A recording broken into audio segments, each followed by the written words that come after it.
Assalamualaikum warahmatullahi wabarakatuh. Kenalkan nama saya MGS Ananda Putra. NIM 0901138194 triple 1 dari kelas SK 4 unggulan A. Baik, saya akan menjelaskan tentang cyber ethics. Cyber ethics ada beberapa tahap, yaitu saya akan menjelaskan pengertian, pelanggaran, kasus-kasus pelanggaran, dan undang-undangnya. Yang pertama, saya akan menjelaskan tentang pengertian. Pengertian cyber ethics merupakan suatu aturan tak tertulis yang dikenal sebagai dunia IT. Suatu nilai-nilai yang disepakati bersama untuk tetap dipatuhi dalam interaksi antar pengguna teknologi, khususnya teknologi informasi. Tidak adanya batas yang jelas secara fisik, serta luasnya penggunaan IT di berbagai bidang, membuat setiap orang menggunakan teknologi informasi diharapkan mau mematuhi cyber ethics yang ada.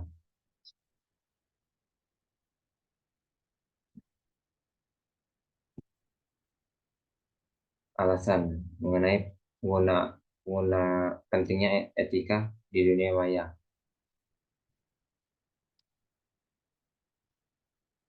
Adalah berbagai berikut.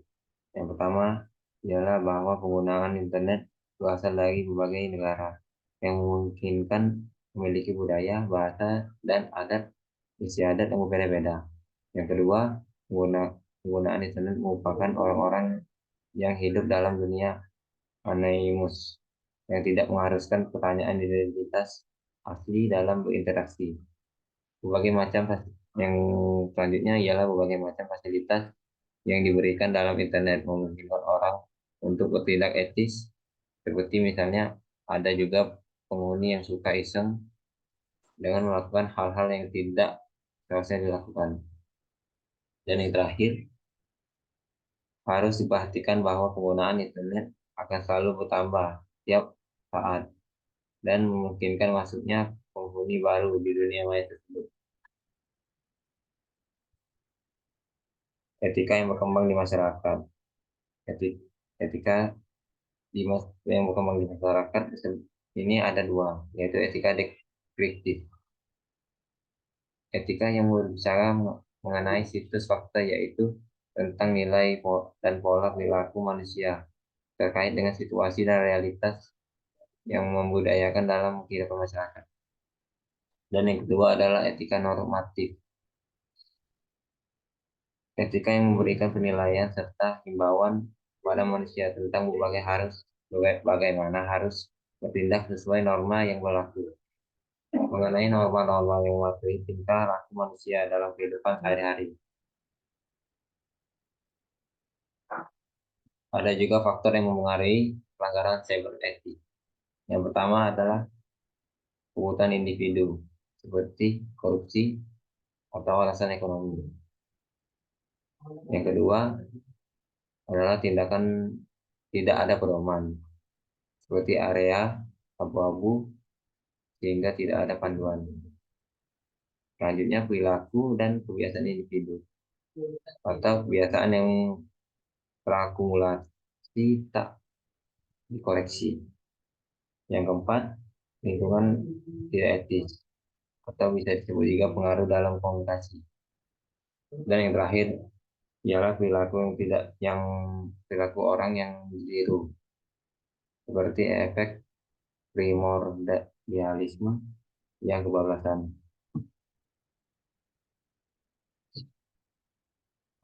Bentuk pelanggaran kejahatan internet seperti carding. Carding adalah belanja menggunakan nomor dan identitas kredit orang lain yang diperoleh secara ilegal, biasanya dengan mencuri data di internet. Yang kedua adalah hacking. Hacking adalah kegiatan menerobos program komputer yang dimiliki pihak orang lain. Hacker adalah orang-orang yang gemar ngoprek komputer, memiliki keahlian membuat dan membaca program tertentu, dan terobsesi mengamati keamanan security-nya. Yang ketiga adalah cracking. Cracking adalah hacking yang bertujuan jahat. Sebutan untuk cracker adalah hacker atau bertopi hitam. Berbeda dengan cracker yang hanya mengintip kartu kredit. Cracker mengintip simpanan para nasabah di berbagai bank atau pusat data sensitif lainnya untuk keuntungan diri sendiri. Yang keempat adalah defacing. Defacing adalah kegiatan mengubah halaman situs atau web pihak lain.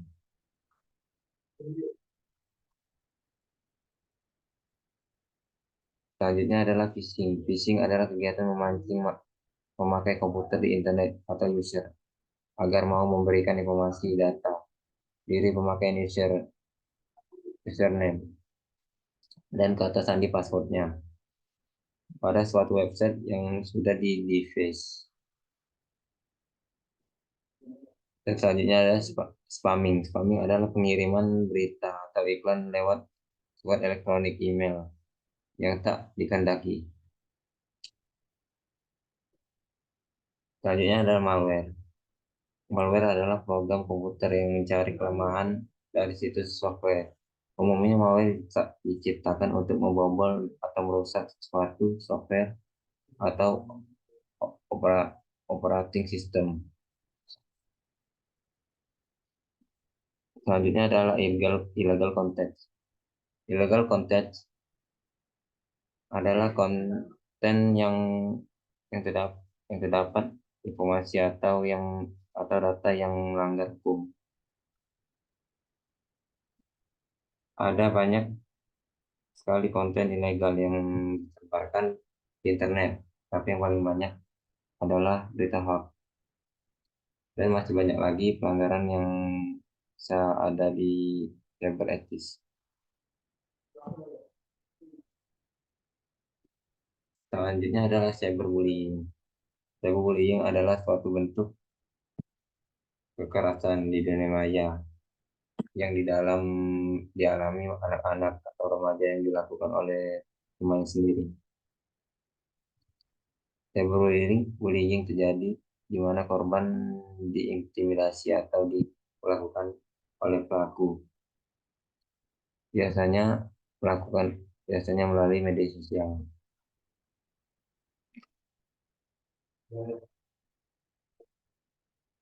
Banyak banyak contohnya seperti klaim atau suatu perselisihan yang awalnya kecil antara beberapa orang yang kemudian perselisihan tersebut sebar luas. Selanjutnya adalah harassment, suatu pelecehan yang caranya mengirimkan berbagai bentuk informasi korban yang bersifat menyakiti. Dan denigration, upaya untuk menyebarkan berita hoax terhadap korban yang tujuan untuk menjatuhkan korban yang dituju. Selanjutnya impersonation, upaya pelaku meniru korban dengan memanfaatkan pihak ketiga untuk menyebarkan informasi yang dimiliki korban. Selanjutnya adalah exclusion, suatu bullying yang mengucilkan seseorang untuk bergabung dalam grup dengan alasan yang diskriminatif. Dan yang terakhir adalah cyber stalking,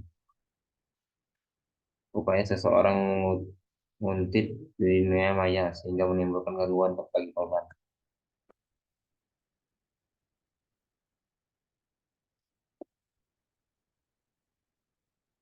Ada kasus pelanggaran HAM di luar negeri dan di dalam negeri.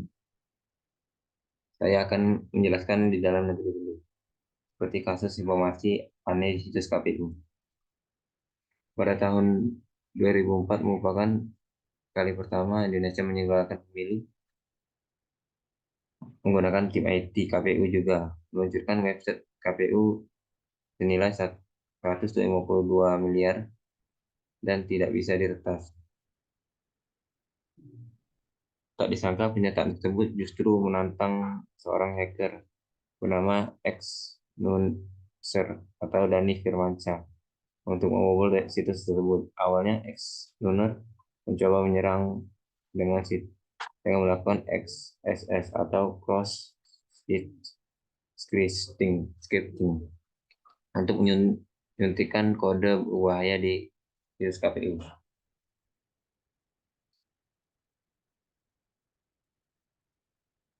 Selanjutnya, kasus di luar negeri seperti Heartbleed pada tahun 2012 sampai 2014. Heartbleed bukan virus, melainkan bug pada OpenSSL. Heartbleed bug bekerja dengan cara mengeksploitasi data dari protokol Opening SSL suatu web. OpenSSL sendiri kerap diaplikasikan pada situs pembayaran online seperti m-banking atau PayPal. OpenSSL ini bertugas mengenkripsi komunikasi rahasia antar komputer pengguna dan server web yang sedang diakses. Bug ini memberikan akses ke percakapan pribadi tanpa pengetahuan user karena peretas membuat gateway di sistem untuk bisa mengakses kapan saja. Bisa disebut juga bahwa ini merupakan serangan besar yang pernah terjadi.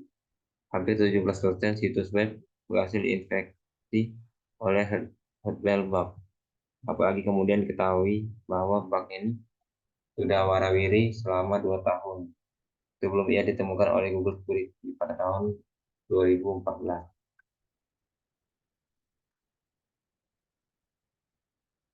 Selanjutnya, undang-undang yang mengatur cyber ethics di Indonesia. Di Indonesia saat ini terdapat cyber law yang bisa juga disebut dengan UU ITE. UU ITE ini dibuat supaya dapat mengatur segala aspek dengan ranah dunia internet atau cyber terhadap pemberian hukuman terhadap pelaku pelanggaran di dunia digital. Dalam hal ini, kasusnya khususnya di media sosial.